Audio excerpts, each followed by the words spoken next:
오늘 우리가 함께 나눌 말씀은 레위기 5장 14절에서 6장 7절까지의 말씀입니다.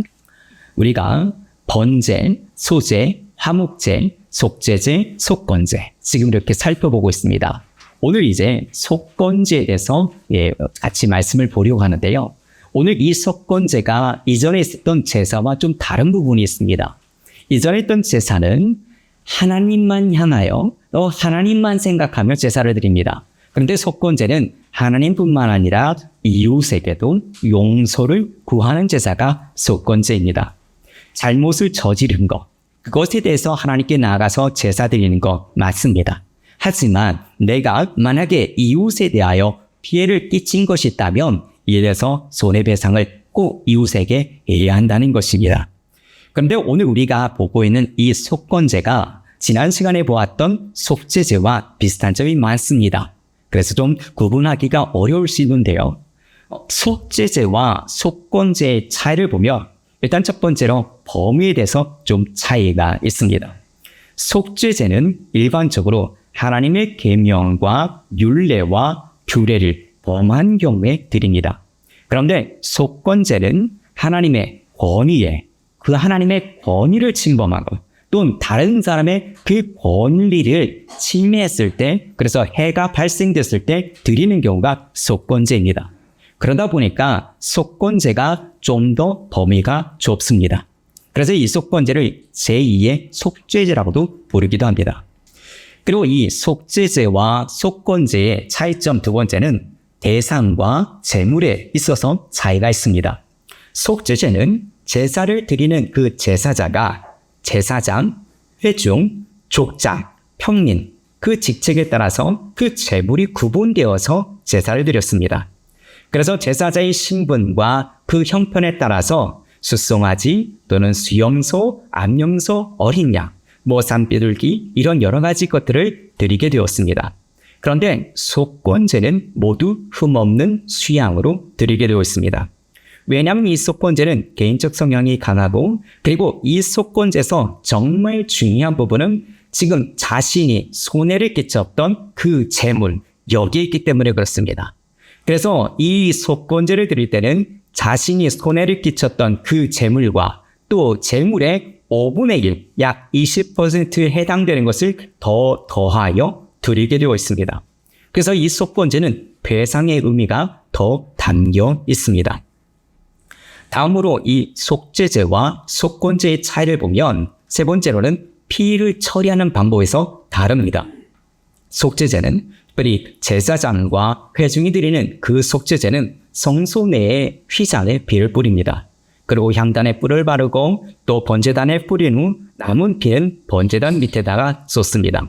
그러나 속건제는 단순히 피를 번제단 사면에만 뿌립니다. 이 또한 배상에 더 큰 의미를 두고 있기 때문에 피를 처리하는 것을 단순하게 하고 있지 않은가 볼 수 있습니다. 물론 이 속죄제, 속건제 둘 다 모두 다 자신이 지은 죄를 용서받고 또 하나님과의 관계가 회복되기 위해서 그 화해의 관계를 만들기 위해서 그 의미는 동일합니다. 그런데 이 속건제는 이웃에게 실제적인 그 피해를 입힌 경우에 방점을 두고 있습니다. 그래서 하나님께 죄를 용서받는 것뿐만 아니라 실제적으로 그 피해에 대해서 배상을 하도록 하고 있는 것입니다. 그러므로 이웃과도 진정한 화해가 이루어지도록 하는 것이죠. 그렇다면 좀 더 구체적으로 이 속건제를 언제 드려야 하는지 살펴보도록 하겠습니다. 오늘 본문 레위기 5장 14절에서 16절에 보면 여호와의 성물에 대하여 범죄했을 때 드리는 것입니다. 성물은 하나님께 구별해 드리는 예물을 이야기합니다. 그런데 이 성물에 대하여 범죄하는 경우가 언제일까요? 제사장의 그 제물을 먹지 말아야 될 부위를 만약에 먹는 경우가 됩니다. 또 먹어서는 안 되는 장소에서 그 제물을 먹는 경우가 또 문제가 되는 거죠. 또는 평민이 평민으로서 먹지 말아야 될 부분이 있습니다. 근데 그 부분을 먹는 것이지 또는 먹지 말아야 될 장소에서 먹는다든지 진설병 먹는 경우들 이런 경우들입니다. 또는 실조 또 헌물 이런 것들을 제사장이 잘못 처리한다든지 또는 평민이 11조와 그 헌물을 제대로 드리지 않는다든지 또는 그것을 다른 용도로 잘못 사용하는 경우, 이런 경우가 지금 하나님께서는 하나님을 위하여 구별해 놓은 것을 결코 사람이 사사로운 일에 사용하지 못하도록 한 것을 어겼을 때 드리는 것이 바로 이 제사입니다. 물론 이와 같은 경우가 대부분 고의로 하는 것이 아니라 모르고 하는 경우가 많습니다. 하지만 모르고 했다고 해도 죄는 죄입니다. 그러므로 반드시 속건제를 드려서 죄사함을 받아야 합니다. 그런데 이 속건제를 드릴 때 그냥 흠없는 수양만 드리고 끝나는 것이 아닙니다. 흠없는 수양을 속건제로 드릴 뿐만 아니라 하나님의 성물에 대하여 그 손해를 끼친 그 성물값, 그리고 그 성물값의 5분의 1, 20%를 더해서 추가로 제사장에 드려야 합니다. 이처럼 속건제는 아무리 부지 중에 잘 모르고 했더라도 만약에 하나님의 성물에 대하여 피해를 주었기 때문에 그에 대한 배상을 반드시 해야 한다는 것입니다. 다음으로 속건제를 드려야 할 때는 두 번째로 여호와의 계명을 어겼을 때입니다. 하나님의 계명을 잘 몰라서 부지 중에 어길 수도 있습니다. 아무리 부지 중에 잘 몰라서 어겼다 할지라도 이것은 죄입니다. 오늘 본문에 여호와의 계명을 부지 중에 범한 경우가 어떤 경우인지 6장에서 매우 상세하게 이야기합니다. 이런 측면에 보면 내가 정말 죄를 지었다는 걸 깨닫는 것도 큰 은혜라고 볼 수 있습니다. 그래도 여러분, 악인들은 자신이 어떤 죄를 지었는지 알지 못합니다. 그래서 그들은 죄에 죄를 더욱 더하는 그런 일들이 일어나게 됩니다. 하지만 우리는 하나님께서 우리 안에 주신 그 성령님을 통해서 우리는 하나님께 기도하며 나아가며 우리가 지었던 그 잘못된 그 죄들을 깨닫게 하십니다. 그래서 우리로 하여금 회개하게 하시고 우리 안에 계신 그 하나님의 영으로 말미암아 우리는 탄식하게 됩니다. 여러분, 이 탄식 소리에 여러분께 하나님께 나아갈 수 있게 간절히 바랍니다. 여러분, 회개하며 하나님과의 관계가 다시 회복되기를 간절히 소원합니다. 다음으로 속번제를 드려야 할 때는 세 번째는 이웃에 대하여 범죄할 때입니다. 6장 1절에서 7절에 보면 특별히 레위기 6장 2절에서 3절 말씀인데요. 우리 레위기 6장 2절에서 3절 말씀 함께 봉독하겠습니다. 누구든지 여호와께 신실하지 못하여 범죄하되 곧 이웃이 맡긴 물건이나 전당물을 속이거나 도둑질하거나 착취하고도 사실을 부인하거나 남이 잃은 물건을 줍고도 사실을 부인하여 거짓 맹세하는 등 사람이 이 모든 일 중에 하나라도 행하여 범죄하면 아멘. 지금 자기 소유를 이웃에게 맡겼는데 떼먹는 경우, 또 전당물을 속여서 취하는 경우, 또 남의 물건을 도둑질하는 경우, 강제로 착취하는 경우, 또 남의 물건을 줍고도 그것을 부인하고 거짓으로 맹세하는 경우를 지금 이야기하고 있습니다. 이 모든 경우는 이웃의 권리를 침해하는 것입니다. 이 죄는 이웃들에게 직접적인 손해를 끼치는 죄입니다. 우리는 이웃을 속이거나 도둑질하거나 착취하거나 거짓 맹세를 해서는 안 됩니다. 왜냐하면 이는 이웃만 속이는 것이 아니라 하나님을 속이는 아주 불경건한 행동이기 때문에 그렇습니다. 우리가 이웃에게 피해를 주며 그러면서 우리끼리 즐겁게 살아가는 것은 우리 주 하나님의 이름을 망령되이 일컫는 것입니다. 여러분, 우리는 하나님께 속한 하나님의 백성으로 늘 하나님 앞에서 고람되우 자세로 우리는 살아가야 합니다. 오늘 본문에서 이런 이웃에 대해서 범죄했을 때 기본적으로 그 물건들을 다 돌려주고 그 물건 값의 5분의 1인 20%를 배상금으로 더 주어야 합니다. 그리고 나서 속건제물을 가지고 하나님께 제사를 드릴 때 하나님이 받으시고 죄사함을 받을 수 있게 되는 것입니다.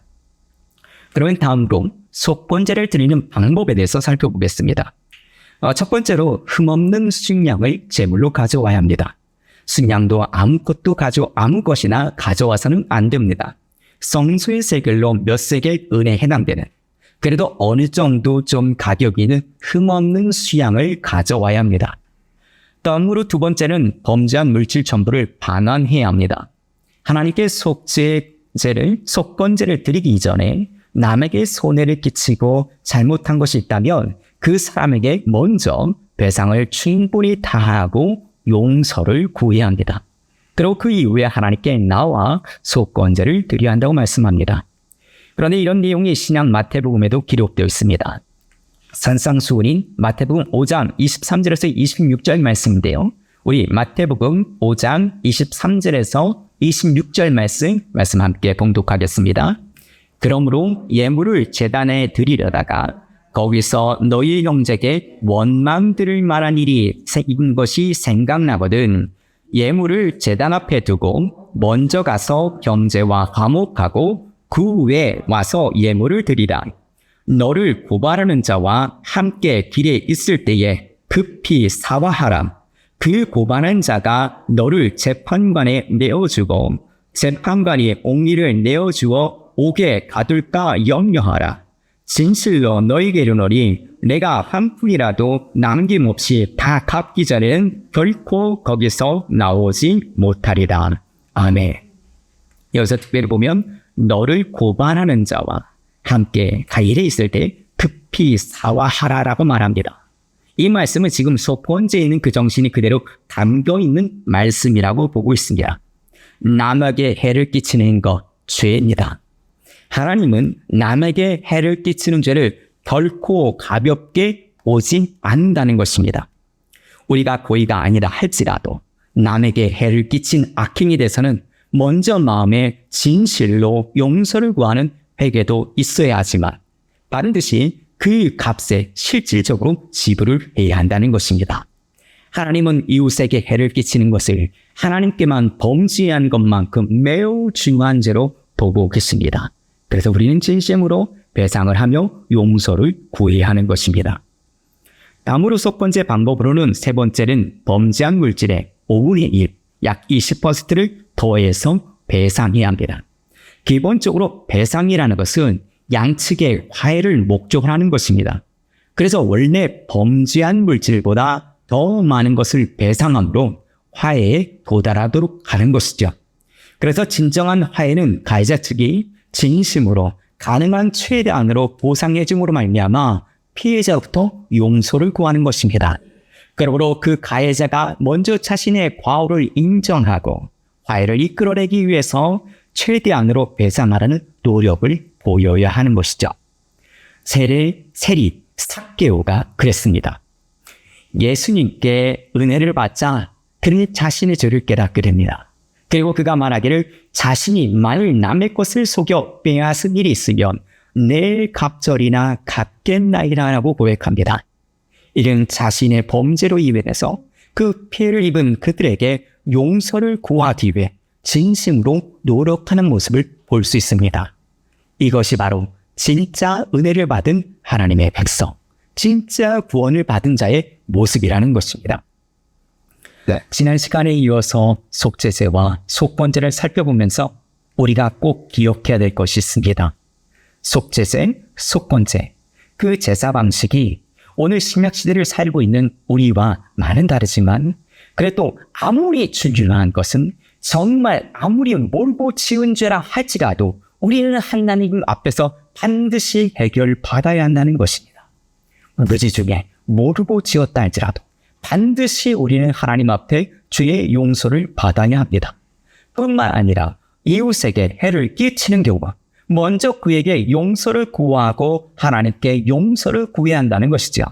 그리고 용서를 구할 때는 손해를 끼친 것 그 이상으로 배상을 하여서 그의 상한 마음까지도 풀어주며 화해하며 나아가는 것이 진정한 하나님의 백성의 모습이라는 것입니다.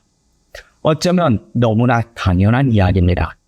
그런데 이 너무나 당연한 이야기를 오늘날 그리스도인 가운데는 잘 하지 못하는 사람들이 있습니다. 그래서 교회가 욕을 먹습니다. 그래서 하나님의 이름이 망령되이 일컬어지고 있습니다.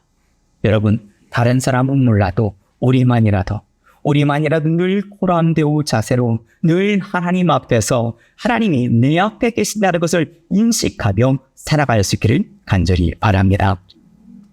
다음으로 우리 이사야 53장 10절에서 11절 말씀, 이사야 53장 10절에서 11절 말씀 함께 봉독하겠습니다. 여호와께서 그에게 상함을 받게 하시기를 원하사 질고를 당하게 하셨은즉 그의 영혼을 속건제물로 드리게 이르면 그가 씨를 보게 되며 그의 날은 들 것이요 또 그의 손으로 여호와께서 기뻐하시는 뜻을 성취하리로다. 그가 자기 영혼에 수고한 것을 보고 만족하게 여길 것이라.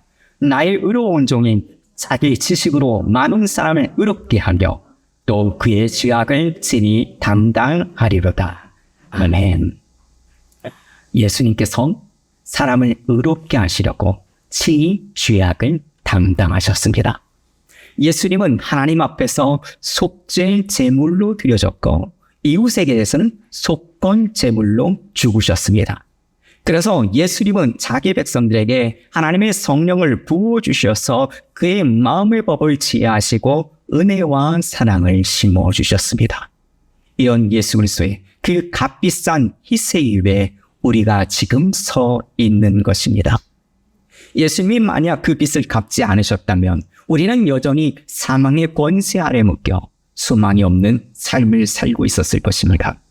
그런데 예수 그리스도의 그 값비싼 희생으로 말미암아 우리는 사망의 권세에서 벗어날 뿐만 아니라 하나님의 나라를 보전받고 이 땅에서 하나님의 자녀로 살아갈 수 있게 되어진 것입니다. 그리고 우리 안에 성령이 임하자 하나님과의 그 막혔던 담들이 허물어지고 이웃간의 담도 허물어졌습니다. 그리고 진정으로 이제 우리는 이웃을 사랑할 수 있게 된 것입니다. 여러분, 오늘 속건제를 보면서 예수 그리스도의 사랑을 다시 한번 생각할 수 있길 간절히 바랍니다.